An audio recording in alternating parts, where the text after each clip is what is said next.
جو باتیں ابھی آپ کے سامنے رکھی گئی ہیں اجمالی طور پر پھر ان کا اعادہ کر دوں۔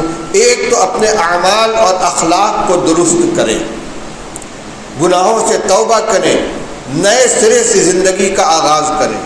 نمبر 2، برادران وطن اور پڑوسیوں کے سامنے اپنے اسلامی اخلاق اور کردار کی وہ تصویر پیش کریں جو مسلمانوں کی حقیقی تصویر ہے، جو اسلام کی حقیقی تعلیمات ہے، تاکہ ان کے ذہن کو گندگی اور زہر سے بھرنے کی جو کوشش کی جا رہی ہے اس کا عملی توڑ ہو۔ اور نمبر 3، دل کو مضبوط رکھیں، خوف و دہشت کو دل سے نکالیں، موت کا خوف دل سے نکالیں۔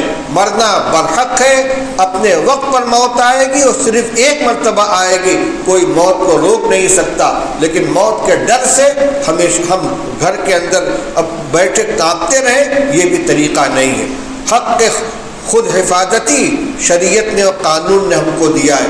خدا نہ خواستہ حالات ایسے آ جائیں کہ ہماری جان مال کے اوپر حملہ ہو جائے تو ہم بزدل بن کر گھر میں نہ بیٹھے رہیں، ہم امن و امان کے محافظ ہیں، اپنی طرف سے کوئی امن کے خلاف اقدام نہیں کریں گے، لیکن اگر ہماری جان مال عزت آبرو کے اوپر کوئی حملہ آور ہوتا ہے تو صرف نعرے تکبیر نہ لگائے چھت کے اوپر چڑھ کر، بلکہ اللہ نے جتنی طاقت دی ہے، ہمت دی ہے، جتنی استطاعت ہے، جو اسباب فراہم ہو ان کے ذریعے اپنا دفاع کرنے کی کوشش کرنی چاہیے۔ پھر کہوں گا موت آئے تو عزت کے ساتھ آئے، موت آئے گی اپنے وقت کے اوپر آئے گی، لیکن دلوں میں بزدلی بیٹھا کر، کمزوری بیٹھا کر اور اپنے کو دوسروں کے سپرد کر دینا، حوالے کر دینا، یہ ایمان والے کی شان نہیں ہے۔ اللہ تعالی ہم سب کو صحیح سمجھ عطا فرمائے، صحیح عمل کرنے کی توفیق عطا فرمائے۔